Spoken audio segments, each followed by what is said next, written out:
faire le PL comme on le montrait, c'est pas la bonne façon. En fait, si on veut avoir quelque chose qui fasse énormément de ventes, il faut être très créatif et il faut être ingénieux et pas essayer de copier les autres et modifier vite fait. Salut à vous et bienvenue pour ce nouvel épisode du podcast Jams, le podcast qui parle Amazon, e-commerce et entrepreneuriat. Alors aujourd'hui, j'accueille sur le podcast Jérôme Dalicieux. Jérôme est entrepreneur depuis 10 ans. Il a d'abord fait un passage par le monde des startups et de la tech avant de se lancer dans le e-commerce il y a maintenant 5 ans. Vous le verrez dans l'épisode, Jérôme a de beaux succès sur Amazon, mais aussi en crowdfunding, puisque c'est son actu. En fait, le truc de Jérôme, c'est de créer des marques fortes, donc des marques qui se démarquent, qui sortent de l'ordinaire. Donc en plus de ses activités en e-commerce, il a aussi une plateforme de formation qui s'appelle eConquest et qui est focalisée sur le e-commerce avec une approche hybride qui mixe le monde des startups avec le monde des entrepreneurs du web.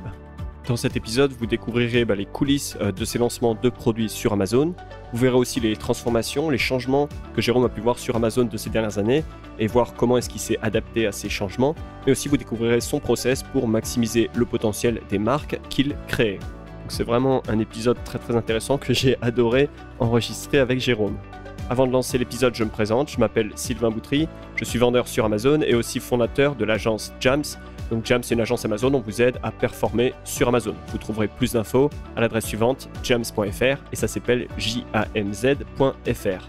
Quand vous visiterez jams.fr, vous aurez la possibilité de vous inscrire à la newsletter et de recevoir immédiatement une étude de cas dans laquelle je décortique une fiche produit d'un vendeur, d'un entrepreneur du web qui génère quelque chose comme 22 000 euros de chiffre d'affaires par mois avec sa fiche produit. Donc j'explique en détail ce qu'il a fait, comment il le fait et pourquoi est-ce qu'il arrive à atteindre ces résultats. Pour rejoindre la newsletter Jams, c'est super simple, il vous suffit d'aller sur le site jams.fr et de suivre les instructions. Une autre chose, courte mention de notre sponsor Retail Arbitrage Flipping. Donc Retail Arbitrage Flipping, c'est un fournisseur de produits retail arbitrage, mais aussi c'est un prep center. C'est-à-dire qu'ils réceptionnent, ils préparent, ils étiquettent vos produits et ils envoient vos colis chez Amazon. Donc vous retrouvez plus d'infos sur leur site. Donc c'est retailarbitrageflipping.com. Ça s'écrit Retail Arbitrage Flipping avec 2 P et un G à la fin.com.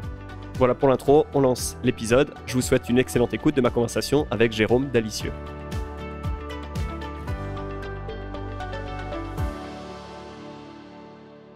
Je suis passé un peu par toutes les phases qu'on peut avoir dans l'e-commerce, que ce soit débutant, gagner un petit revenu passif, à maintenant des projets de création de marque un peu plus ambitieux. Et à la suite de ça, on a créé une plateforme de formation qui s'appelle eConquest, qui mixe un peu le monde des startups et le monde du web entrepreneur et du e-commerce. Ouais, c'est super intéressant et en effet dans le podcast aujourd'hui on va revenir sur ton parcours. Juste avant le podcast en off, tu me disais, on parlait de vente sur Amazon et tu me disais que pour toi la meilleure façon de se lancer sur Amazon quand on est entrepreneur, c'est de commencer par faire du retail arbitrage. Est-ce que tu pourrais rapidement nous expliquer ce que c'est que le retail arbitrage et pourquoi tu dis ça? Yes, pour moi c'est la façon la plus simple de vendre sur Amazon, parce que tu as juste à trouver un produit un produit à un certain prix que tu vas trouver, tu peux le trouver directement sur Amazon, c'est ça qui est drôle.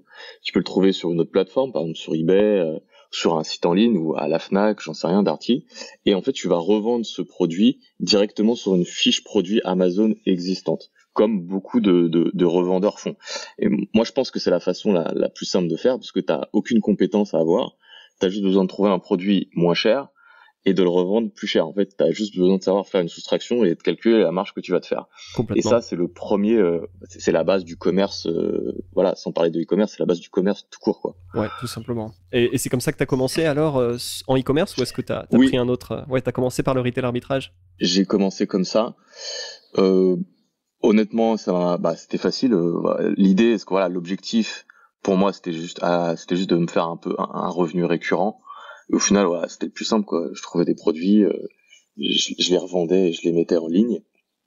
Et un petit point, c'était pas des contrefaçons, parce que souvent on a tendance à avoir la facilité d'acheter des contrefaçons, de vendre sur des produits qui sont pas exactement les mêmes.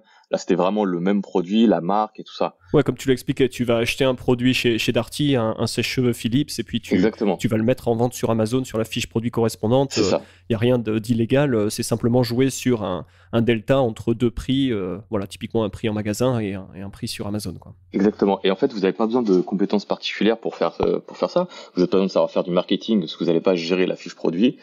Vous avez juste besoin de sourcer un produit, par exemple, qui peut être en promotion sur un site, et de le revendre ensuite sur un autre site, et entre autres là sur Amazon. Ouais, complètement.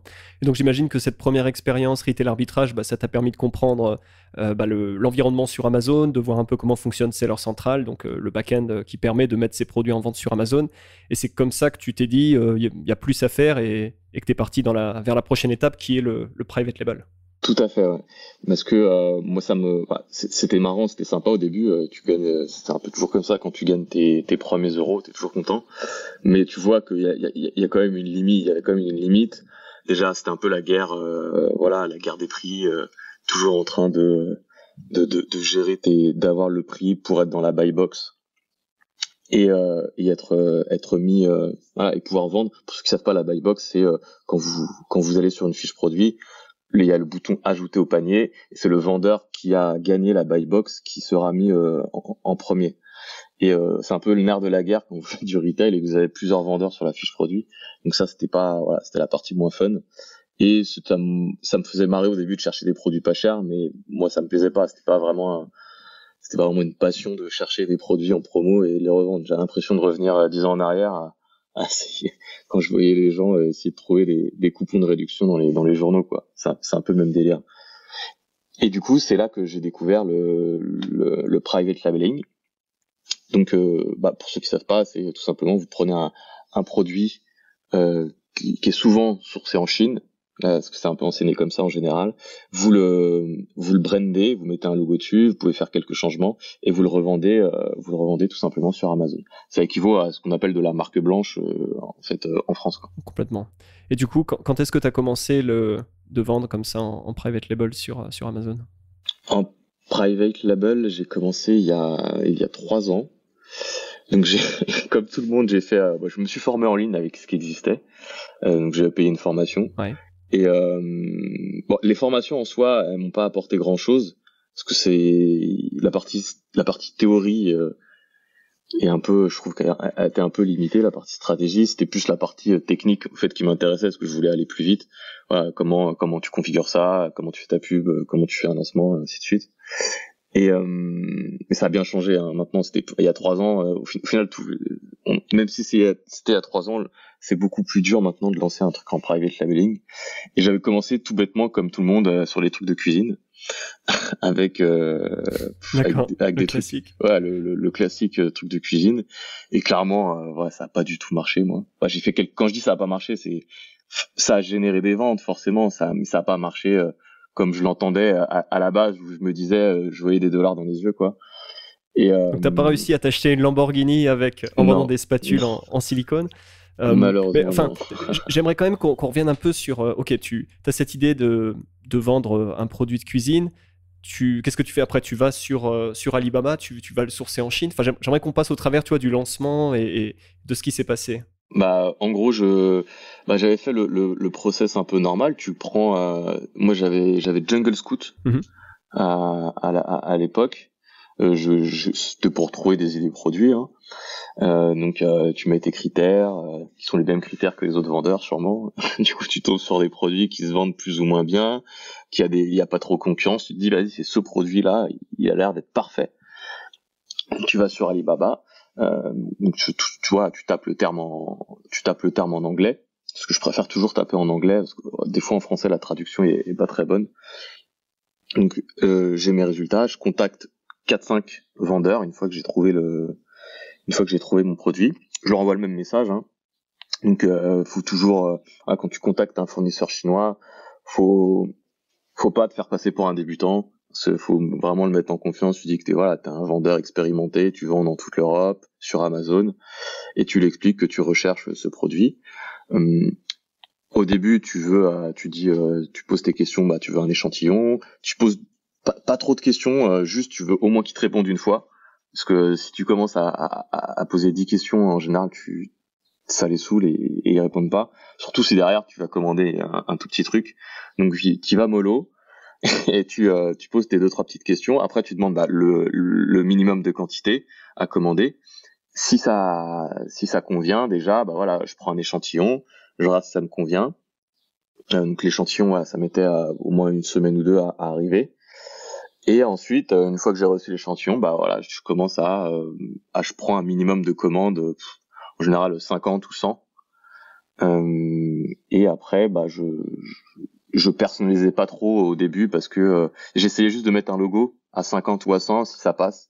Bah, comme c'est une petite quantité en général, ça dépend de la matière. Voilà, si c'est sur du plastique, c'est toujours un peu compliqué de demander un logo en laser sur une commande à 50. Mais quand il y a du textile ou on peut mettre des stickers, des choses comme ça, il y a toujours moyen de s'arranger. Et voilà, on commence comme ça. Et après, ton produit arrive, le Graal arrive dans les entrepôts d'Amazon. Moi, je suis passé direct dans les entrepôts d'Amazon. Je suis très feignant. J'avais pas du tout envie de m'occuper de l'étiquetage. Donc, je demande en amont l'étiquetage. Je négocie ça au fournisseur, avec le fournisseur. Parce que c'est vraiment horrible de faire ça. Et bah voilà, ça va sur Amazon. C'était dispatché sur les marketplaces européennes. Et bah après, voilà, j'ai envie de dire, j'avais qu'à faire le lancement. D'accord. Et de là, alors, lancement, ça veut dire tu mets en place des campagnes de pub. Et là, qu'est-ce qui se passe? Bah déjà, en amont, bah, comme tout le monde le sait, il faut forcément faire un peu de preuve sociale sur la fiche produit. Récupérer quelques avis, ouais. On considère que la fiche produit est parfaite. Donc, il y a les belles images, il y a les mots-clés, il y a le copywriting qui est bien fait. Et il faut arriver au review, parce que c'est vrai que sans les reviews, ça vend pas. Il y a pas de secret. Donc forcément, je demande à des potes à droite à gauche de faire des reviews. Je leur demande. Au final, j'ai juste demandé à mes proches de me faire 10 reviews, quoi. Il y en a, je les rembourse. Il y en a d'autres non, parce qu'ils sont sympas. Bref, c'était pas non plus Vous un avez produit peut-être besoin d'un accessoire de cuisine. Voilà, c'était pas non plus un truc à 40 balles, donc ça va. C'était les premiers. C'est pas comme si je leur demandais un truc toutes les semaines. Et bah voilà, j'ai mes petites reviews et après voilà, j'ai lancé les campagnes de PPC. Au début, j'étais pas trop ouf en PPC, donc je faisais un peu c'était un peu au petit bonheur la chance. Petit à petit, j'ai appris à à bien sélectionner, à bien optimiser. Mais j'ai lancé ça faisait des ventes hein. On parle de quoi en termes de volume de vente un premier mois? Parce que tu vois, les gens se font beaucoup d'idées, on voit beaucoup de gros chiffres qui tournent sur Internet, mais la réalité d'un vendeur qui lance un produit sur Amazon, c'est qu'on commence bas, quoi. Bah moi, j'étais content quand ça faisait, au tout début, bah le premier mois, j'étais content quand ça faisait 1 ou 2 ventes par jour. Et après, mon objectif, c'était de monter à 10 ventes par jour. Ce qui était pas mal pour un produit assez... Ouais, je me voyais pas faire 50 ventes par jour sur ce produit, et surtout qu'il y avait beaucoup de concurrence en fait. Au final, l'inconvénient de cette niche-là, c'est que t'as tous les Chinois et tous les gens qui font du PL qui sont dessus, parce que c'est des produits facilement, qui demandent peu de, il y a peu de risques, ils coûtent pas cher à avoir. Du coup, forcément, il y a beaucoup de monde dessus. Ouais. Et ça, tu le payes en fait après. Tu le payes après au fur et à mesure que tu vois, t'es pas le seul, il y en a plein qui viennent.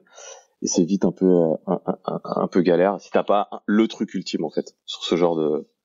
De toute façon, je t'avais un peu exprimé mon ressenti sur tout ça. Ouais, par truc ultime, donc tu parles d'un produit qui est vraiment différenciant, parce qu'en effet, si tu vends la même spatule en silicone ou le même kit, peu importe que t'aies changé la couleur, c'est pas un argument de vente, quoi. C'est pas différenciant, et du coup, ça tombe très vite vers une compétition sur les prix, avec des vendeurs qui peuvent ou non reverser la TVA, payer plus ou moins de taxes suivant la juridiction dans laquelle ils sont établis, et donc la guerre des prix, bon, c'est jamais bon. Exactement. Et en effet, on peut vite avoir beaucoup de difficultés à vendre son produit avec une marge positive. Et donc, on parlera un petit peu plus tard dans cette interview de l'aspect comment différencier un produit, parce que c'est vers ça que tu as évolué. Ensuite, est-ce qu'une fois ce premier produit lancé, tu en as lancé un deuxième, un troisième? Comment ça s'est passé derrière le déroulé de ta stratégie FBA? Bah, au final, oui, j'ai relancé des produits en PL parce que ça vendait, mais j'étais pas très content de moi sur ça. Bon, c'était un de mes premiers produits en PL, donc voilà, je vais pas être trop dur avec moi. Et ma marge était pas folle non plus. Là, en plus de pas faire énormément de ventes, la marge était pas folle. parce que forcément j'avais fait un peu à l'arrache. Parce que moi, j'avais pas envie je suis pas très analyse de données au début, à calculer tous mes coûts, toute ma marge. Vas-y, je lance et je verrai après. Je suis plutôt comme ça. Et forcément, la marge, elle était pas folle. Du coup, l'effort qu'il fallait fournir et les gains derrière étaient pas assez. Du coup, j'ai décidé, allez, cette fois, je vais essayer de mieux faire les choses, je vais me casser la tête. Je vais pas utiliser Jungle Scout. Je vais utiliser un peu mon flair, quoi. Et au final, je commençais à chercher moi-même les produits que je trouvais cool sur Amazon US. Et je regardais sur le marché français s'ils existaient. C'est comme ça que j'évaluais un peu la concurrence. Je faisais le travail à la main, en fait, et j'allais voir sur Alibaba ce qui existait. J'essayais de trouver des produits qu'il n'y avait pas encore pour trouver au moins une différenciation dans le modèle. Et j'ai commencé à lancer des petits produits comme ça, et ça sur des niches bien particulières, quoi. Pas genre la cuisine où le truc est ultra concurrentiel. Et j'avais commencé à lancer ça sur de la poterie ou des niches vraiment très particulières et où il y a beaucoup moins de concurrence. Ouais. Et ça, au final, c'était beaucoup plus facile à lancer quand je suis arrivé sur la fiche produit, voilà, en 2-3 semaines avec le même processus. Pareil, je m'étais pas embêté à faire une personnalisation de fou. Sur le j'avais imprimé la marque sur le carton avec des dessins, et j'avais juste demandé au fournisseur de prendre le même carton d'un de ses clients qui était aux États-Unis et de mettre mon logo dessus. Comme ça, c'était fait, et de mettre en français. J'avais traduit, il m'avait envoyé le PDF, en fait, je l'avais la maquette du packaging, je l'avais modifié moi-même. Mais c'était vraiment un truc c'était pas un truc de fou, hein, c'était un truc bas de gamme. Et mais au final, quand j'ai commencé à le mettre en vente, ça prenait plutôt pas mal. J'avais une marge plutôt confortable par rapport aux produits de cuisine, parce que je pouvais imposer le prix que je voulais. Et ça, c'est quand même plus cool, parce que voilà, j'avais pas 10 Chinois qui vendaient le même truc que moi, quoi. Ouais, complètement. C'est vrai que je fais pas mal de sourcing, on va dire, sur Amazon US, ou du moins, ça permet vraiment de trouver des idées, parce que, en effet, c'est un des gros problèmes qu'ont les gens qui veulent se lancer sur Amazon. Les entrepreneurs, voilà, ont pas d'idées produits, ou ont des idées tellement basiques, tellement bateaux. Je vais faire une coque pour iPhone, ou je vais faire un speaker Bluetooth, un haut-parleur, et se retrouvent dans des domaines, des niches qui sont ultra concurrentielles. Et voilà, derrière, on va au carton. Et donc, l'idée, c'est que sur Amazon US, il y a 10 fois plus de produits, probablement. Donc, la France, on peut faire une recherche et voir aucun produit, quand aux États-Unis, il y a 10 modèles différents et 10 pages de résultats sur le même mot-clé. Et en effet, ça permet de trouver beaucoup d'idées très intéressantes. Alors, avec comment dire, faire attention, parce que les Américains ne consomment pas non plus comme les Européens, donc il y a des idées de produits aux US qui peut-être ne fonctionneraient pas aussi bien en Europe, parce que voilà, le marché est différent. Mais c'est sûr que c'est une bonne idée, et ça permet en effet de s'ouvrir l'esprit, parce que les catégories sont beaucoup plus profondes, il y a énormément d'idées. Et en effet, je pense que cette idée non pas d'utiliser un outil qui va nous sortir le produit magique, voilà, on lui pose des questions et il nous donne la réponse directement avec le produit gagnant, mais au contraire chercher à passer par une autre méthode, un autre moyen. Je pense que c'est une approche intéressante. Et comme tu le dis, une fois que tu es seul dans ta catégorie, quasiment, hein, avoir un produit qui est valable, avoir des belles images, avoir quelques reviews, tout de suite, tu peux sortir des résultats bien meilleurs, parce que, comme tu le dis, tu es seul, et donc tu es beaucoup moins là à te bagarrer sur le prix avec une pléthore de vendeurs, quoi. Exactement. En fait, ce qui nous met je pense, en France, qui nous a mis un peu ce qui nous a induit en erreur, c'est que toutes les formations en ligne nous montraient un seul type de produit et de façon de faire du PL. C'était de viser comme tu disais, tu parlais de Lamborghini tout à l'heure, c'est voilà, vous allez devenir millionnaire, vous allez vous faire un revenu récurrent. Et en fait, ce que je pense, moi, c'est que pour faire ça, faire le PL comme on le montrait, c'est pas la bonne façon. En fait, si on veut avoir quelque chose qui fasse énormément de ventes, il faut être très créatif et il faut être ingénieux, et pas essayer de copier les autres et modifier vite fait. Et moi, je pense que si quelqu'un veut faire de l'argent sur Amazon et il y a des débutants parce qu'on n'a pas tous le même objectif. Voilà, tout le monde ne veut pas monter une boîte qui veut valoir des millions. Ça se trouve, tu veux juste te faire 2000 euros par mois en plus ou 3000, 4000, peu importe. La meilleure façon, sans parler du retail, c'est de faire moi, ce que j'appelais du pseudo PL. C'est en gros, tu fais du PL sur des niches particulières où il y a peu de concurrence, mais ça fait quand même un peu de vente. Et tu mets juste un petit logo, un petit truc, tu déposes une marque pour un peu l'ensemble de tes catégories. Et au lieu de faire un produit, t'en fais 10, 20. Tu fais plein de produits comme ça qui coûtent pas cher à l'achat. Et additionné, ça va te faire un petit catalogue de produits et ça va te faire pas mal de ventes. Et au final, c'est beaucoup plus simple à mettre en place. Ouais. Parce que tu vas pas te prendre la tête avec le logo, les packaging, les machins. Tu fais des trucs simples où il n'y a pas besoin de valeur ajoutée particulière. Je prends un clou.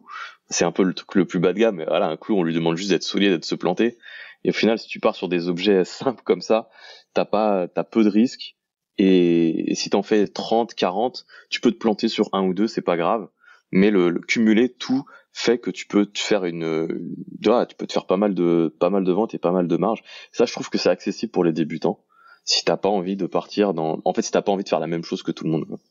C'est mon point de vue après. Hein. Ouais. Non, mais je pense que c'est une excellente approche déjà d'une manière générale de pas faire ce que font tous les autres, de pas chercher à reproduire la méthode qui est enseignée partout, parce qu'en effet, comme tu l'as expliqué, tu l'as vu avec le produit de cuisine, c'est là où tout le monde se retrouve et du coup c'est très compliqué de s'en sortir.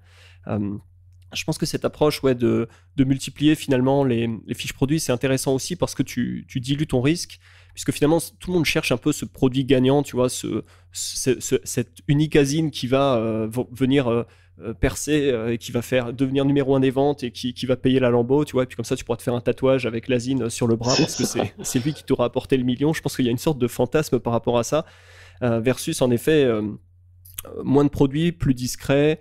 Moins de risques, puisque quand tu as un produit qui commence à exploser, forcément tous les types qui ont Jungle Scout et autres voient très bien les volumes que tu fais et immédiatement forcément ont envie d'avoir leur part du gâteau, et donc quelque part tu sors sur les radars, ce qui est jamais très très bon sur Amazon, puisque on va dire que les radars et les oreilles écoutent H24, et tandis qu'en effet cette idée de multiplier les asines, ça a ses avantages, parce qu'en effet tu peux rester sous les radars, tu peux aller adresser des niches très particulières et en effet profiter d'une compétition qui est bien moindre. Donc je comprends que cette approche a du sens, ouais. Mais au final je l'ai pas fait. Enfin, j'avais commencé à le faire, mais et pourquoi? Parce que en fait c'est intérieurement, j'aimais pas. Moi j'aime pas faire du business, donc que ce soit e-commerce ou autre, quand je suis pas fier de ce que je fais. Tu vois, vendre des spatules par exemple, ça me fait pas kiffer. Je vais pas dire regardez, je vends des spatules, c'est trop bien. Alors que moi je veux être fier de mon produit, je veux en gros mon produit, je veux pouvoir le vendre à ma famille, le montrer, dire que regardez, c'est génial. Je sais que c'est un peu bête parce qu'il y en a plein qui disent ouais, le business, faut pas que ce soit sentimental. Moi je veux être fier de ce que je fais. Et au final, je veux qu'il y ait une idée, je veux pas qu'il y ait d'autres personnes, je veux pas qu'il y ait 10 personnes qui aient le même produit que moi, ça me fait pas kiffer. C'est un peu un petit problème d'ego. Je veux qu'on me dise waouh, c'est trop bien, c'est mortel ton truc, quoi. Et c'est ça, moi, vers quoi je voulais tendre. Non, je te rejoins. Tu vois, j'ai un produit qui s'adresse à des personnes âgées, et j'ai des gens qui passent commande sur Amazon, sur ma boutique aussi, et parfois je reçois des avis qui sont ça a transformé la vie de ma maman qui a 97 ans et elle adore ce produit, etc. Et quelque part enfin, tu vois, c'est une forme de fierté où tu es content de voir que tu vois, les gens sont vraiment enthousiasmés par le produit, l'apprécient vraiment, et on a passé beaucoup de temps à développer ce produit. Donc, tu vois, il y a un vrai travail, c'est pas juste une étiquette collée sur un produit trouvé sur Alibaba. Ouais, tu vois, il y a eu des mois de développement. Et derrière, je suis toujours très content de voir ce genre de retour, parce que encore une fois, tu as ce. Donc, je comprends parfaitement le sentiment que tu as envie d'être fier de ton produit et de te dire que voilà, tu fais quelque chose que tu as envie de pouvoir montrer. Encore une fois, pouvoir être fier de ce que tu fais, quoi.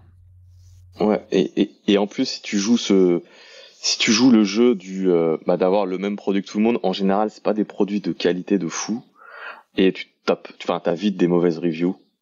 Et au final, après, c'est la guerre où tu rachètes des reviews pour faire passer tes mauvaises reviews. C'est vite. Le produit pour moi, c'est vraiment c'est le truc le plus important. Ouais. S'il y a un truc auquel il faut passer du temps, c'est le choix de ton produit, le choix de ta niche. Oui, complètement. Tu vois, là encore, je pense que c'est beaucoup un message qui est venu des US en mode il faut bourriner pour avoir des avis. Et puis, si tu as un avis négatif, tu l'enterres. Si tu n'arrives pas à le faire sauter avec 10 avis positifs que tu achètes, etc.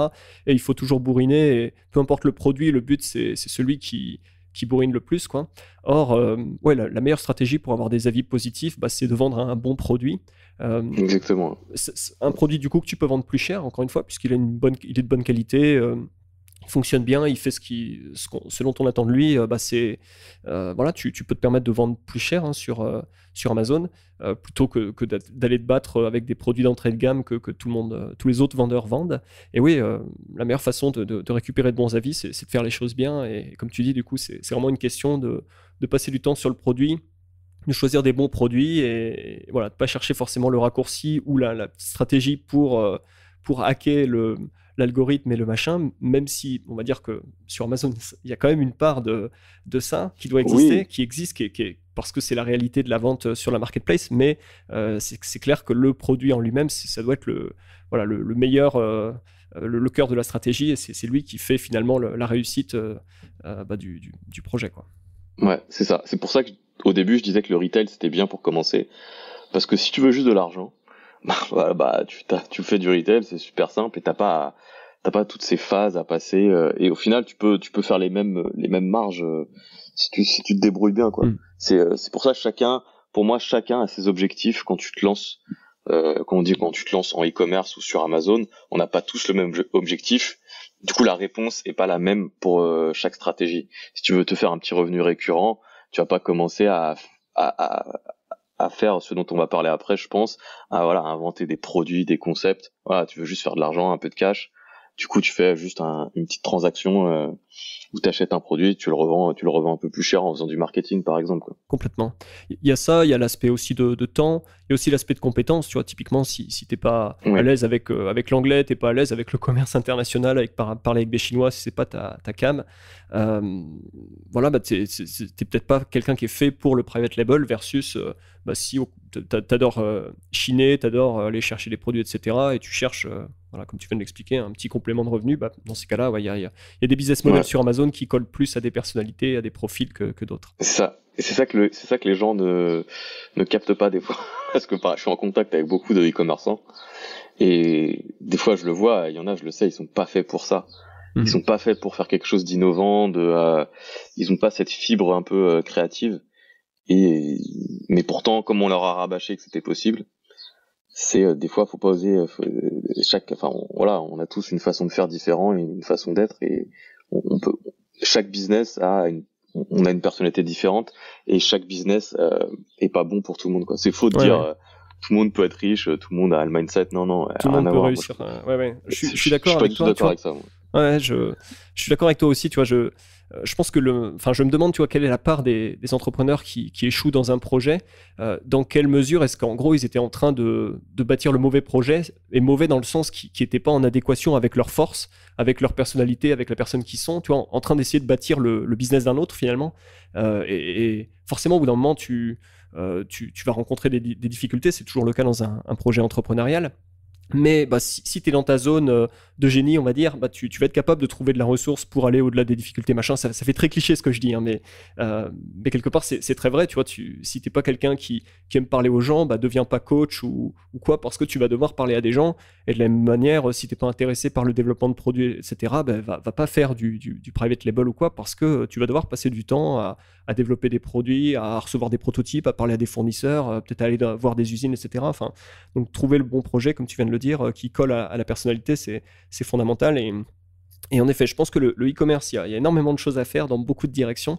Donc, se poser en début de projet vraiment les questions de qui je suis, qu'est-ce que j'aime faire, à quoi est-ce que je suis bon, et d'aller faire ça dans un projet. Ça veut pas dire, ça peut être du coup via des partenariats ou quoi, mais d'aller faire les choses sur lesquelles on est bon, forcément, on met beaucoup plus de chances de son côté. Voilà, j'ai rien à rajouter, c'est exactement le fond de ma pensée.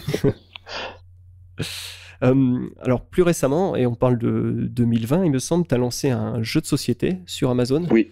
Est-ce que tu pourrais nous en dire plus? Peut-être comment tu as eu l'idée au début? Comment est-ce que tu as mis ça en place? Le lancement, les résultats? Enfin, comment est-ce que ça s'est passé? Un jeu de société sur Amazon? Ok, alors pour raconter un peu l'histoire, en fait, avant, quand je faisais du PL, j'étais tout seul. Et là, j'en avais un peu marre de tout ça, voilà, d'être en mode solo, d'essayer de faire mes trucs à côté, parce que moi, comme avant, j'avais créé une start-up. Voilà, je travaillais toujours avec mes potes, avec mes associés, c'était plutôt sympa l'ambiance. Là, se retrouver tout seul, on va dire que c'était beaucoup moins fun, même si t'es en contact toujours avec d'autres vendeurs et que tu parles, tu fais un peu de networking. C'est pas pareil. Le fait de pas d'être tout seul, ça me manquait d'être en équipe. Et c'est là que j'ai rencontré des partenaires et maintenant du coup mes associés qui vendaient déjà, qui avaient fait déjà, qui s'appelle Anne, qui avait fait déjà des jeux sur Amazon et c'est là où on a eu l'idée, comme moi je lui ai parlé un peu de ce que je faisais du e-commerce et que j'avais aussi la plateforme de formation de e-commerce. On s'est dit tiens on peut essayer de bosser ensemble et c'est comme ça que qu'on a fait le jeu. Et au final, ce qui est bien avec ça, c'est que c'est un produit où tu dois tout créer de A à Z. Techniquement, c'est pas compliqué, parce qu'au final, un jeu, c'était des jeux de cartes, c'est juste du carton et du papier. Donc en coût, c'est vraiment rien. Tu vois des jeux de société, des jeux de cartes, il y en a plein sur Amazon, il y en a plein aux États-Unis. Donc trouver des idées, c'est vraiment très simple. En gros, je sais pas, tu t'es jamais, quand tu joues à un jeu, tu te dis ouais, ce serait bien d'avoir cette règle-là ou quelque chose comme ça. Et en fait, ce qui est bien avec les jeux, c'est qu'il n'y a pas de brevet. Tu peux pas breveter une règle. Toi, tu prends les petits chevaux, tu peux pas dire non, personne ne crée de petits chevaux, c'est moi qui les crée quoi. C'est impossible. Donc tu peux créer des variantes de projets, de jeux qui existent en anglais, qui existent pas en français. Tu vois, bien sûr, tu fais pas il y a toujours le copyright, tu peux pas copier ce qu'ils ont tout écrit, les dessins, bien entendu, hein, tu dois tout réinventer, mais tu peux garder l'esprit, les règles. Et en fait, on a remixé un jeu comme ça. Il a été posé sur papier avec des bouts de carton. On a joué et tu testes ton idée comme ça. Et ça, voilà, ça c'est un vrai processus de création parce que t'es pas en concurrence avec d'autres personnes qui font du private labeling par exemple. T'es en concurrence avec des personnes qui font des jeux, mais tu vois c'est pas pareil. Ils ont pas mon concurrent c'est le Uno, tu vois ça n'a rien à voir avec un énième vendeur je sais pas de câbles ou de choses comme ça. C'est vraiment ça et c'est ça qui me plaisait déjà, c'est le côté créatif et le côté travailler à plusieurs. D'accord. Et c'est un jeu de société que vous avez conçu avec l'idée première de le vendre sur Amazon, donc quelque part c'était vraiment le but, ou est-ce que tu vois, parce que ce à quoi je pense c'est je sais pas, Ravensburger ou je sais pas qui édite le Uno, tu vois, ils vendent dans plein de canaux différents, etc. Tandis que un vendeur Amazon connaît l'environnement Amazon et peut se dire je crée ce jeu parce qu'il manque sur Amazon. Et enfin, est-ce que c'était que pour Amazon ou est-ce qu'il y a un projet plus vaste derrière quand vous avez créé le jeu? Non, c'est beaucoup plus large. Quand on a maintenant je te dis, on parle du jeu, mais au final, c'est tous les produits et les projets que je lance maintenant ont la même philosophie, c'est déjà voir beaucoup plus grand. C'est plus à essayer de voir le million de chiffre d'affaires plutôt que le revenu récurrent. Mais c'est pas tout de suite, c'est peut-être dans 1 an, dans 2 ans, quitte à se faire racheter, je sais pas. Il y a plein de possibilités. Et quand tu crées un produit que t'as fait toi de A à Z, donc c'est pas forcément une technologie, hein, ça peut être créatif. Ça peut être au niveau des dessins, de la façon de faire le produit. Tu peux te permettre de faire du B2B. Et c'est ça la grosse force par rapport à sourcer des produits chinois un peu limite où la qualité est bof. C'est que tu vas avoir du mal à trouver des partenaires B2B pour le distribuer parce que au fond de toi, tu sais que c'est pas un truc de fou. Ouais. Tu te dis, peut-être que et peut-être qu'il y a déjà des gens, des importateurs qui ont mis le produit sur le marché et donc tu un truc t'as tout rien à bête. proposer. Ouais. Quand je vendais les ustensiles de cuisine et j'allais dans des magasins de cuisine, dans des centres commerciaux, des trucs spécialisés dans les cuisines, en plus, et ils te disent quand tu rentres dans le magasin, t'as l'impression que c'est que des trucs de ouf, de qualité de malade, et je retrouvais les mêmes ustensiles que moi, brandés autrement, avec le logo, le packaging tout bien fait, au nom de la marque du magasin, et c'est là que et tu vois, et c'est là que je me dis putain, en fait il y a aussi un marché autre que le e-commerce. Au final c'est le commerce. c'est ça, on a fait un peu marche arrière, mais on oublie souvent que voilà, la base avant c'était le commerce et on a vendu en ligne. Mais pourquoi pas faire les deux? Et c'est ça maintenant qu'on veut faire nous. C'est on veut vendre en B2B et en B2C. Ouais. Et ça passe par avoir son propre produit. Ouais. Bah t'es presque obligé parce que sinon c'est beaucoup plus enfin t'es fier quand tu vas voir un distributeur, tu peux regarder, c'est nouveau, t'as côté innovation, ça leur plaît, on est plutôt jeune, t'as tout ce côté un peu storytelling que tu crées autour de ton produit, sur la création du produit, que tu peux pas faire sur un produit qui reste lambda. Et tout ce côté-là, on peut se permettre d'aller voir des distributeurs, et c'est comme ça que tu prenais Ravensburger par exemple. Au final, eux, ils vendent jamais le produit eux-mêmes. Ils ont que des distributeurs qui vendent le Uno par exemple sur Amazon, mais aussi dans d'autres magasins. Et notre but, nous, c'est ça, c'est d'être partout en fait. Maintenant, Amazon, ça représente plus du tout la priorité. On lance sur Amazon parce que c'est facile. Tu crées ta fiche produit, tu te lances, tu peux te confronter au marché rapidement. Maintenant, je considère Amazon comme un canal d'acquisition, mais c'est tout. Parce que à côté, t'as quand même beaucoup de contraintes. Ils prennent quand même une grosse com. Ils font un peu ce qu'ils veulent. Si tu décides de couper ta fiche produit pour X raisons, ils le font. Ouais, y a pas, enfin, tout le monde a eu un problème avec Amazon un jour ou l'autre. Et maintenant, moi, je veux plus les utiliser plutôt que de dépendre d'eux. Voilà, c'est ça maintenant ma philosophie. Ouais, je pense que c'est une philosophie intéressante. Toujours d'une manière générale, pas mettre tous ses œufs dans le même panier. Et Amazon, c'est un beau panier, mais en effet, en tant que vendeur, on reste vulnérable. Et comme tu dis, je pense qu'il n'y a pas un vendeur qui n'a pas une cicatrice Amazon quelque part, de s'être réveillé avec des sueurs froides, etc., à cause d'Amazon. Et je pense que le côté aussi, tu viens de le dire, l'utiliser comme un canal. L'avantage d'Amazon, c'est que tu peux mettre en place ta fiche produit, tu mets en place de la pub, tu récupères quelques avis, mais très très rapidement, tu es opérationnel et tu peux tout de suite toucher un trafic qui est très très important. Et donc, comme tu le dis, faire connaître un jeu de société, du coup, faire peut-être connaître derrière la société qui a édité le jeu, pour peu que tu aies mis un flyer, etc. Venez nous voir sur notre site, sur les réseaux sociaux, etc. Et tu peux vraiment, comme tu le dis, te servir d'Amazon comme un canal d'acquisition pour derrière développer quelque chose de beaucoup plus large. Donc, je comprends cette approche-là. Simplement, je voulais revenir sur le lancement, puisque tu m'as dit en off que tu es rapidement arrivé à 30-40 ventes par jour avec ce jeu de société. À quoi est-ce que tu attribues ce décollage aussi rapide? Comment est-ce que ça a pu partir si vite, si fort? En fait, ce qui est marrant, c'est qu'on n'a rien fait pour moi, on n'a rien fait. J'ai fait les mêmes recettes. La même recette que j'avais appris en PL.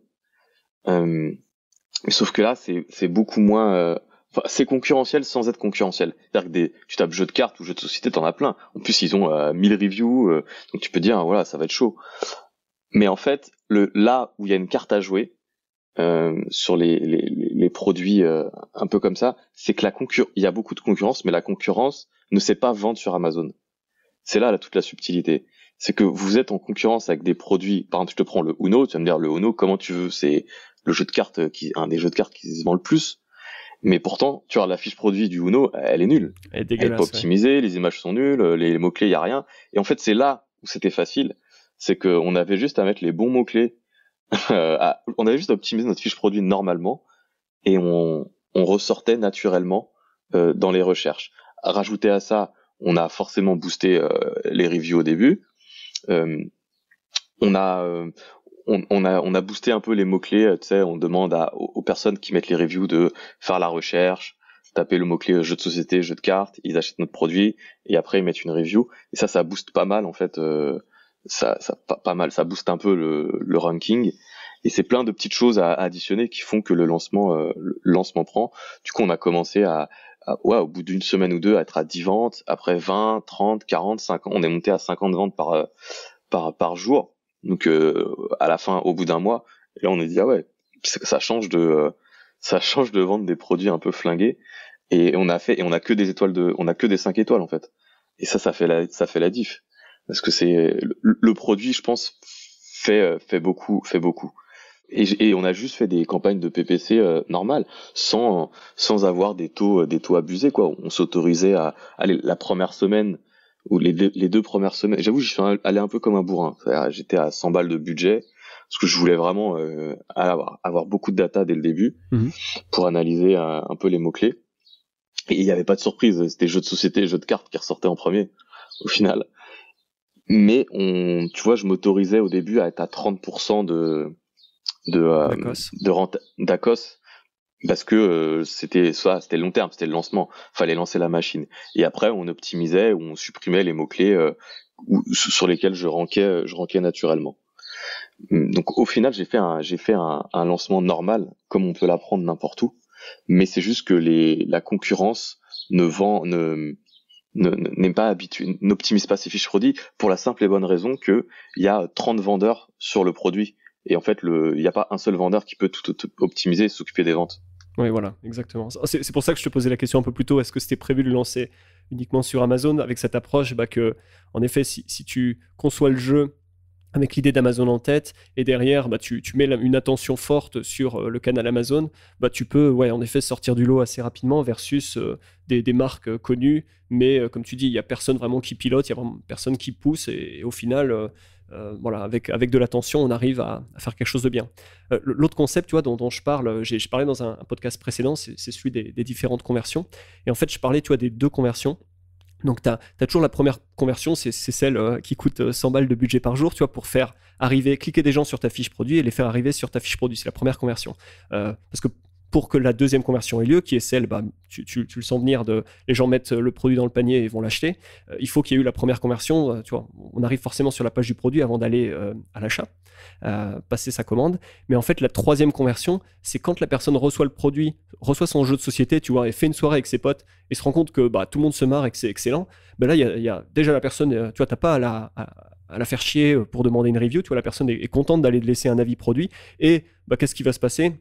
À plus forte raison avec un jeu de société, il y a tout de suite, ce jeu il est ouf, on a passé une super soirée chez Jérôme la dernière fois, tu devrais le choper, etc. Et tu vois, derrière, tu as la conversion des gens qui deviennent, qui parlent de ta marque, et tu as le bouche à oreille, et c'est vraiment, là encore, il n'y a que le produit qui peut faire cette troisième conversion, et un produit qui est bien conçu, voilà, il y a quelque part derrière cette machine qui se met en route, qui n'est pas visible sur Amazon, mais qui va avoir ses conséquences et ses impacts sur les ventes Amazon, puisque si Amazon voit des avis 5 étoiles, des taux de conversion importants, donc la deuxième conversion qui est importante, parce que les gens vont direct sur la fiche produit, vont acheter, donc tu as des taux de conversion qui explosent, ça fait gagner de l'argent à Amazon, ça signale à Amazon que le produit plaît, et derrière, tu es beaucoup plus facilement mis en avant, tes campagnes de pub te coûtent moins cher, tu arrives vraiment à mettre en place le moteur de vente, et donc, c'est encore une fois, le produit importe énormément sur la performance de ses ventes, quoi.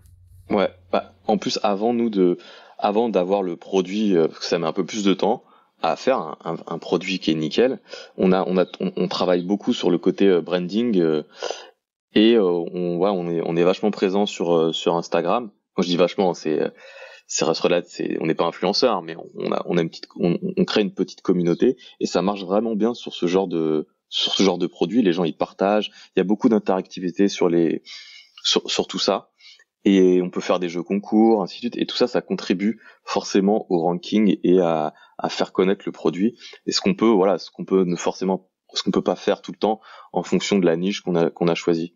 Et tu parlais justement de ce genre, il y a pas mal de gens qui faisaient des stories en parlant du jeu, ainsi de suite. Et ça, c'est en plus déjà tu kiffes quand tu vois que les gens qui adorent ton produit et se marrent. Et c'est vrai que derrière, c'est beaucoup plus viral pour vendre ta marque et te faire connaître, quoi. Complètement. Et là encore, personne ne va faire une story sur la spatule en silicone qu'elle a achetée sur Amazon, Voilà. parce qu'il n'y a rien à dire. Alors que le jeu de société... Alors, ma question du coup, c'est... À quel moment est-ce que vous avez commencé à communiquer ? Est-ce que tu as créé un compte Instagram spécial pour ce jeu, ou est-ce que c'est ton propre compte ? Et comment est-ce que cette préparation, on va dire, ou cette communication sur les réseaux sociaux s'est faite en parallèle du lancement sur Amazon ? Alors c'est dès qu'on a alors c'est pas avec mon compte perso, on fait un compte par marque. Donc dès qu'on crée une marque, on crée un compte. D'ailleurs, je conseille à tout le monde, même si vous n'allez pas utiliser le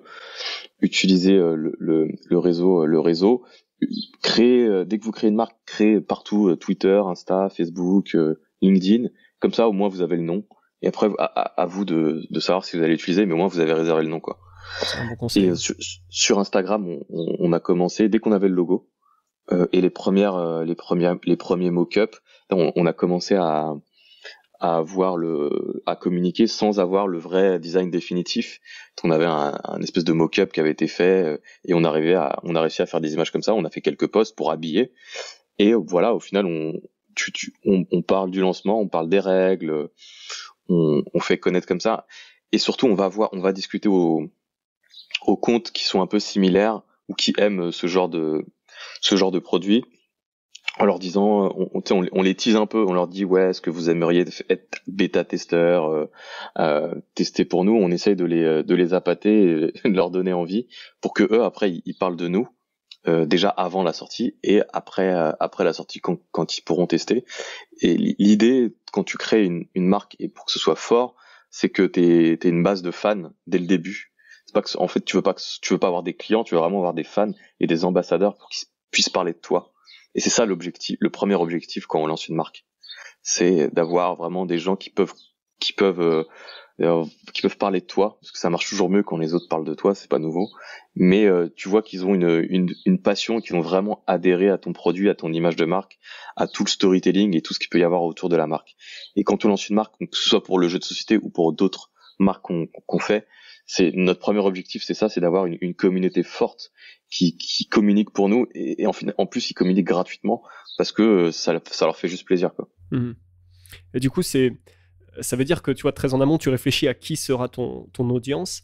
Enfin, c'est quoi le process pour réfléchir comme ça Il y a pas de réflexion, hein, comme tu l'entends, je pense. Et tu vas sur Instagram, tu cherches, c'est juste tu cherches des comptes, tu cliques dessus, au final ça reste on contacte des gens.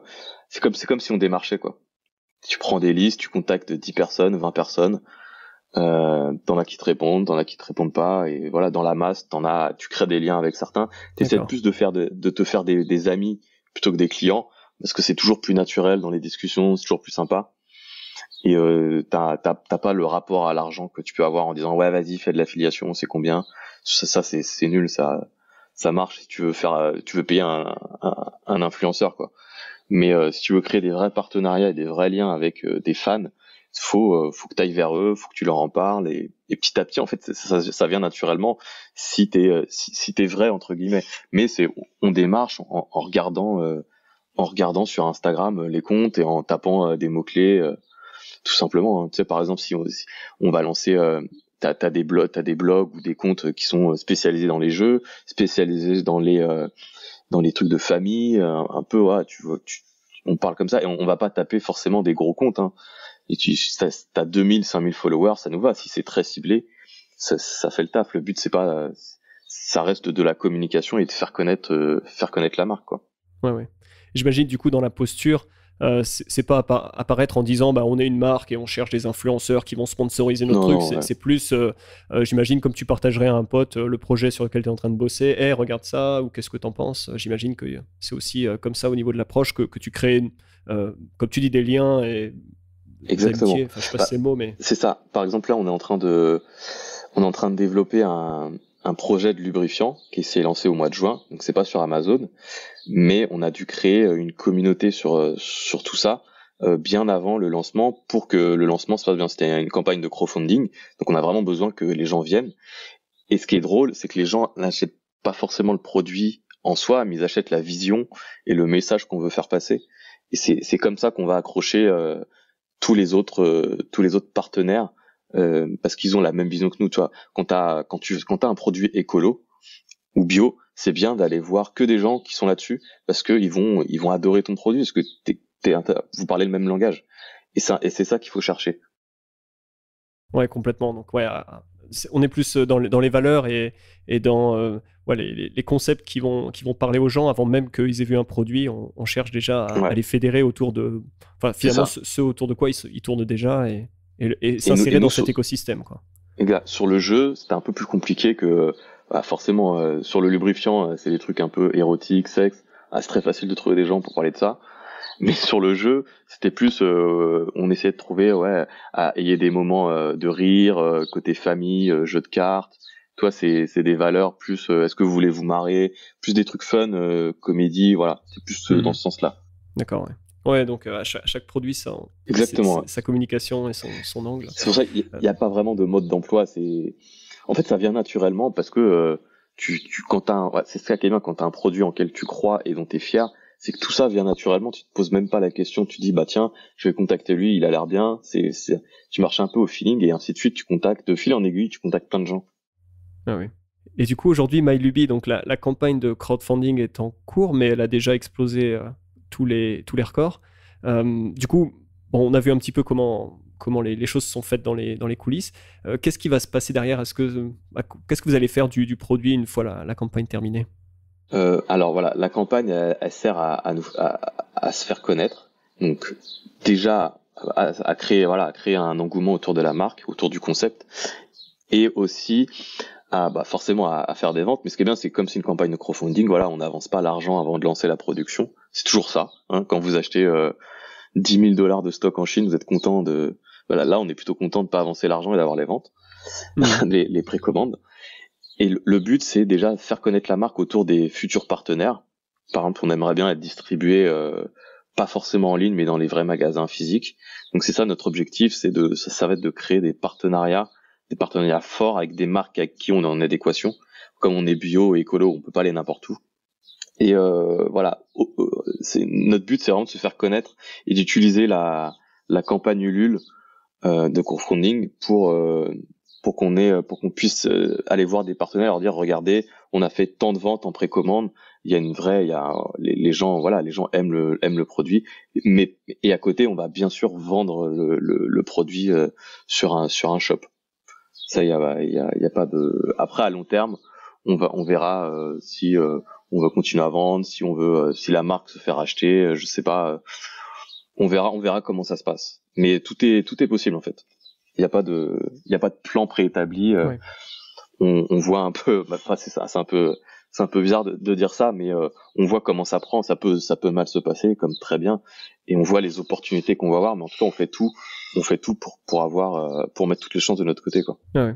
Et puis c'est intéressant parce qu'en effet, ça vous donne de la flexibilité, le fait de partir de l'audience, donc d'avoir comme ça des gens qui adhèrent à la marque, on va dire sur les réseaux sociaux, indépendamment d'un canal de vente.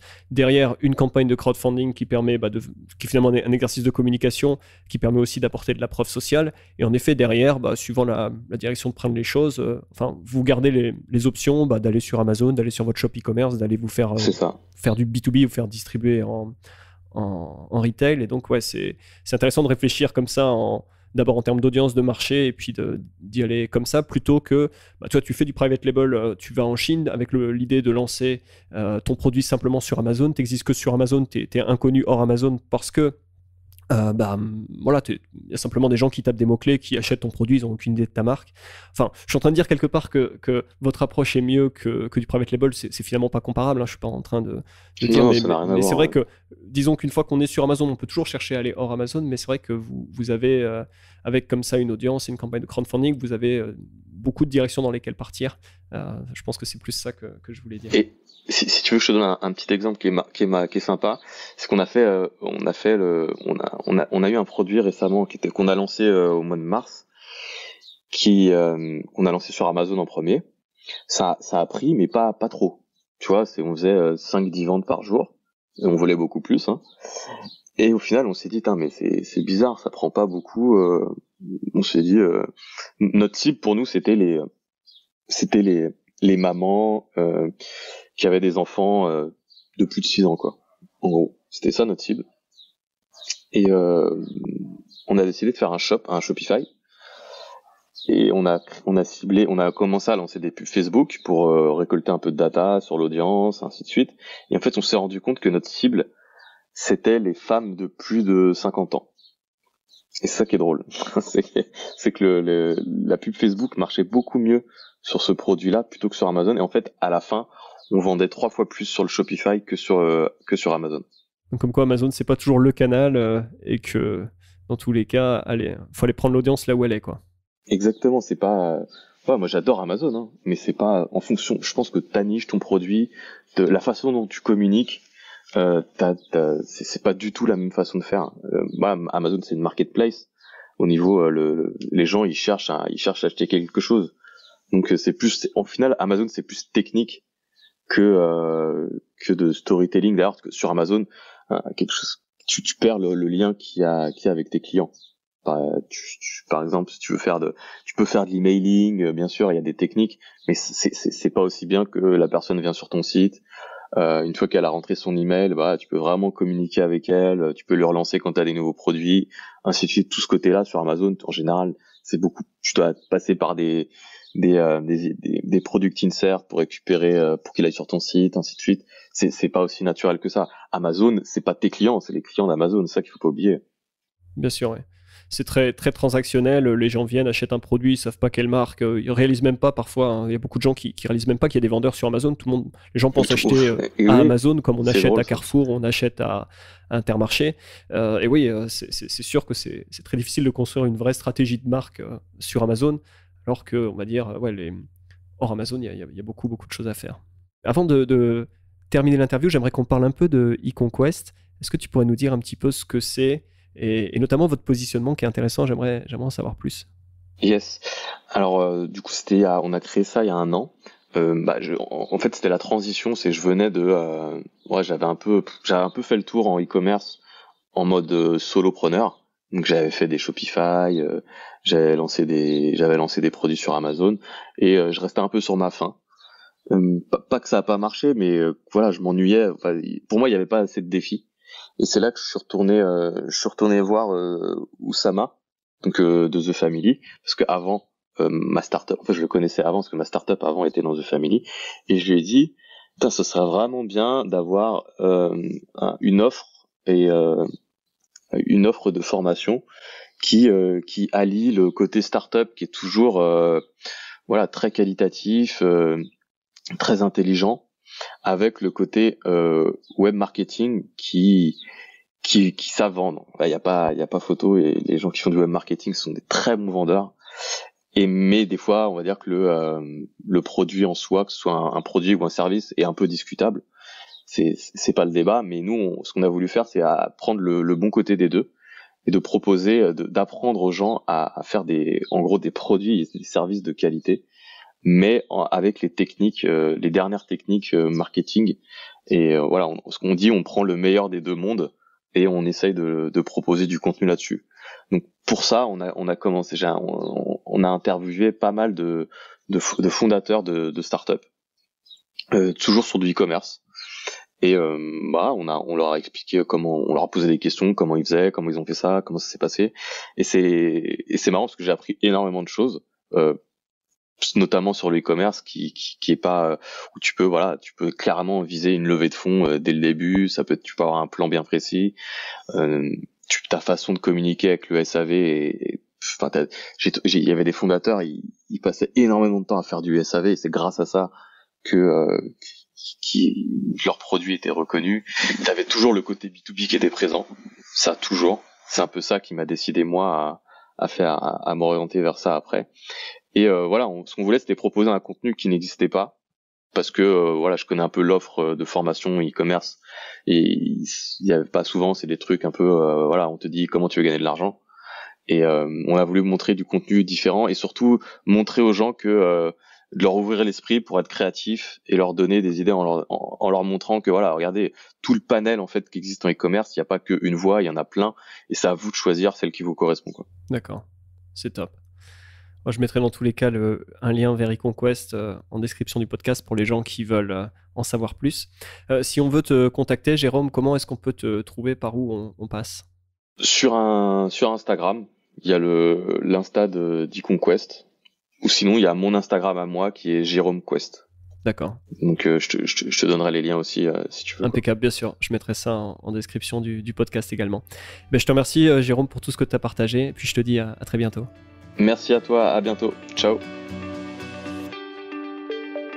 Voilà pour l'épisode du jour, j'espère qu'il vous a plu.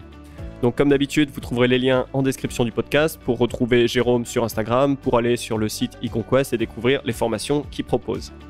Une fois l'enregistrement terminé, on a continué d'échanger avec Jérôme et on est revenu sur cette idée que c'est vraiment la manière de voir les choses aujourd'hui. Le e-commerce a beaucoup changé ces dernières années. On pouvait faire avant des coups sur Amazon en lançant un produit, en hackant un peu le système et puis en se propulsant tout en haut des résultats de recherche. C'est encore possible, bien sûr, mais ça reste un business model qui est fragile puisque on contrôle rien du tout et Amazon est toujours capable de mettre notre business à mal en un clic de souris. Et donc avoir cette approche hors Amazon, de construire une audience, de réfléchir beaucoup plus en termes de marque et de canaux, plus que de voir comme Amazon comme une fin en soi, c'est quelque chose qui est vraiment très très intéressant, et à mon avis c'est vraiment là que va se diriger le e-commerce. Les coûts pour acquérir des clients deviennent toujours plus importants, et donc c'est seulement sur la lifetime value, sur les transactions des clients qui reviennent, qu'on va pouvoir construire des business qui sont pérennes. J'espère que c'est l'idée qui vous restera de l'écoute de cet épisode. Et puis il me reste à vous remercier d'être resté jusqu'à la fin et de vous dire à très bientôt pour un futur épisode. Bye bye.